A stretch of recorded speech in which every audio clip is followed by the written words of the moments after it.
লাজুর কথা শুনে নিজের হারানো স্মৃতির টুকরোগুলো মনে করতে শুরু করল অনুভব। আমরা এমনটাই দেখতে পারব আজকের পর্বে। বিস্তারিত জানতে ভিডিওটি দেখতে থাকুন। গল্পের শুরুতে দেখা যায় অনুভব একা দাঁড়িয়েছিল। ঠিক তখনই বনলতা ফোন করে বলে, কি ব্যাপার বলো তো অনুভব, তুমি কোথায় রেছ? আর আজকে আমাকে না নিয়ে চলে গেলে? এভাবে চলতে থাকলে কি করে হবে? তোমার জন্য আমার কতটা টেনশন হয় সেটা কি একবারও ভাবো? এরপর অনুভব বলে, আমি কি সব সময় তোমাকে জবাবদিহি দেব? আমি কোথায় যাচ্ছি, কখন যাচ্ছি, কি করছি, সবকিছুর হিসাব কি তোমাকে দিতে হবে? শোনো বনলতা, সব সময় আমার পিছনে এভাবে নজরদারি করো না। এটা আমার একদমই পছন্দ নেই। আর আমি যখন তোমাকে নিয়ে আসিনি তখন নিশ্চয়ই তার একটা কারণ আছে। এই বলে ফোনটা কেটে দেয়। তখনই বনলতা মনে মনে ভাবে, অনুভবের আবার স্মৃতি ফিরে আসছে না তো? যদি একবার অনুভবের স্মৃতি ফিরে আসে তাহলে তো আবার সবকিছু শুরু হয়ে যাবে। কি যে করি কিছুই বুঝতে পারছি না। এদিকে লাজুক পড়াশোনা শেষ করে অটোতে করে হোস্টেলের পথে রওনা দিয়েছিল। তখন অটোর মধ্যে আরও দুজন সহযাত্রী ছেলে ছিল, যারা রীতিমতো অসভ্যতা করতে শুরু করেছিল লাজুর সঙ্গে। লাজু কিছুতেই বিষয়টা মেনে নিতে পারছিল না। কি করবে কিছুই বুঝতে পারছিল না। এরপর তাদের নোংরামি আরও বাড়তে থাকলে লাজু চলন্ত অটো থেকে লাফ দেয়। মাটিতে পড়ে গিয়ে নিজেকে সামলে নিয়ে দৌড়াতে শুরু করে। কিন্তু সেই দুজন গুন্ডা তার পিছু ছাড়ে না। লাজু যখন ভাবছে কিভাবে নিজেকে বাঁচাবে, ঠিক তখনই অন্যদিকে অনুভব গাড়ি চালিয়ে আসছিল। আর ভাবছিল কেন সে বনলতার সঙ্গে এমন আচরণ করছে। তবে কি তাদের অতীতে এমন কিছু আছে যা খুব একটা ভালো না? এইসব ভাবনার মাঝখানেই লাজুক হঠাৎ অনুভবের গাড়ির সামনে এসে মুখ থুবড়ে পড়ে। অনুভব ঠিক সময়ে ব্রেক না করলে বড় দুর্ঘটনা ঘটে যেত। তখন অনুভব গাড়ি থেকে নেমে বলে, কি ব্যাপার, কি হয়েছে? এরপর সে দেখে রাস্তায় একা একটি মেয়েকে পেয়ে দুজন গুন্ডা অস্ফোটা করছে। তারা আরও বাড়াবাড়ি করতে এলে অনুভব তাদের শিক্ষা দিতে শুরু করে। কিন্তু হঠাৎ তাদের মধ্যে একজন অনুভবের মাথার পিছনে এত জোরে আঘাত করে যে অনুভব মাটিতে লুটিয়ে পড়ে। তখন লাজুক বুঝতে পারে এবার যদি সে কিছু না করে তাহলে হয়তো অনুভবকে আর বাঁচানো যাবে না। তাই লাজুক সাহস করে লাঠিটা কেড়ে নেয় এবং দুজন গুন্ডাকে উচিত শিক্ষা দেয়। এরপর তারা ভয়ে সেখান থেকে পালিয়ে যায়। আর অনুভব তখনও মাটিতে অচেতন অবস্থায় পড়ে থাকে।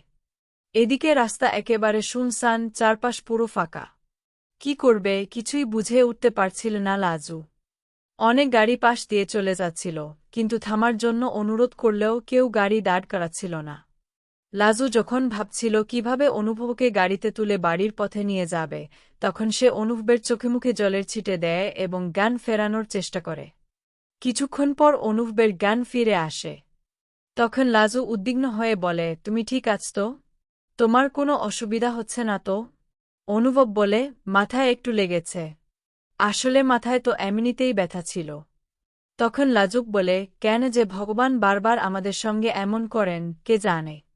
সবকিছু ঠিক করে দাও ভগবান, ওর যেন কোনো ক্ষতি না হয়। এরপর অনুভব লাজুকে জিজ্ঞেস করে, এই শুনশান রাতে তুমি এখানে কি করছিলে? আর কোথা থেকে দৌড়ে আসছিলে? তখন লাজুক বলে, আমি পড়তে গিয়েছিলাম। সেখান থেকেই ফিরছিলাম অটোতে। ওরা দুজন আমার সঙ্গে অস্ফোটা করছিল। অনুভব বলে, থাক, বাকিটা তো আমি নিজের চোখেই দেখেছি। এরপর লাজুক বলে, আমি এক কাজ করি, তোমার বাড়ির কাউকে ফোন করে বলি যেন তারা এসে তোমাকে নিয়ে যায়। অনুভব বলে, এত উপকার করতে হবে না। ঠিক তখনই বনলতার ফোন আসে। সে বলে, কি ব্যাপার বলো তো অনুভব, তুমি কখন বাড়ি ফিরবে? অনেক রাত হয়ে গেছে। তখন অনুভব বলে, আমি ঠিক সন্ধেই চলে আসব। তুমি বারবার ফোন করছো কেন? এরপর আবার ফোনে বলে, আচ্ছা, আর কতক্ষণ লাগবে?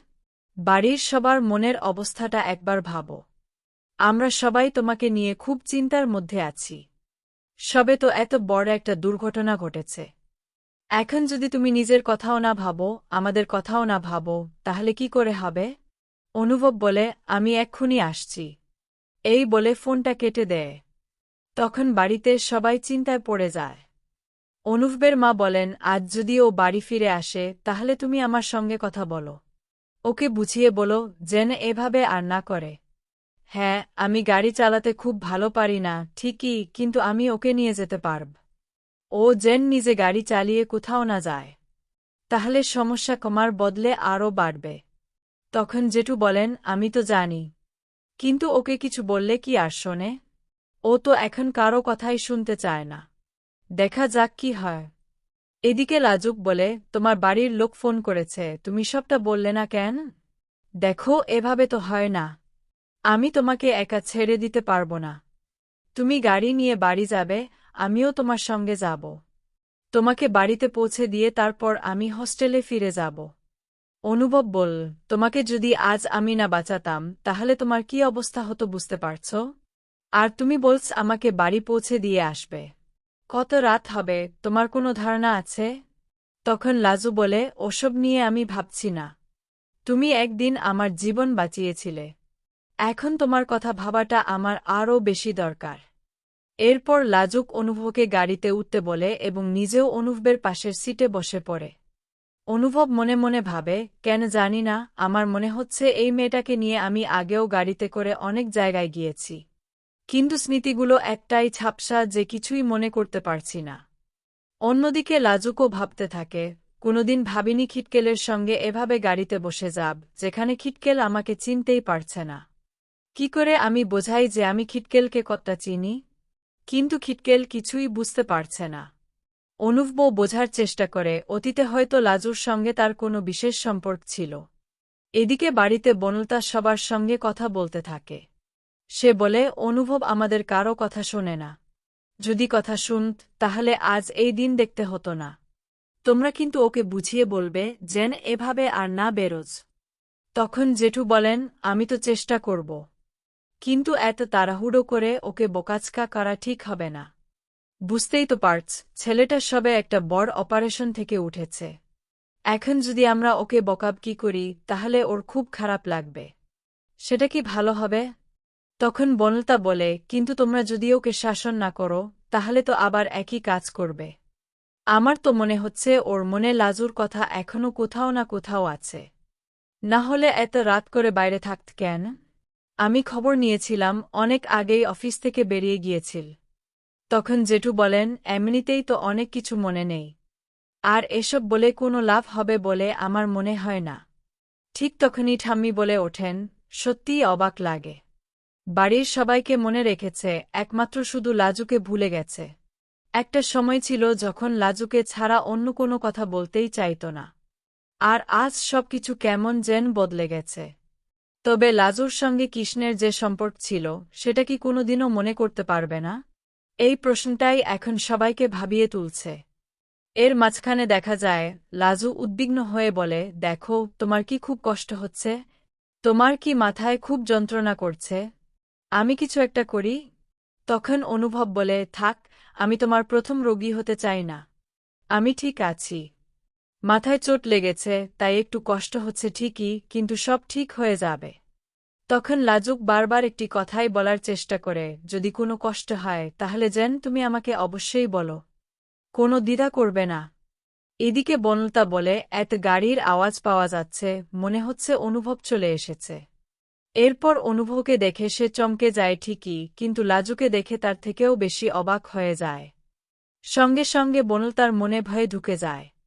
সে ভাবতে থাকে, তাহলে কি অনুভবের হারানো স্মৃতিগুলো ফিরে আসতে শুরু করেছে? না হলে লাজুককে সঙ্গে নিয়ে বাড়িতে এলো কি করে?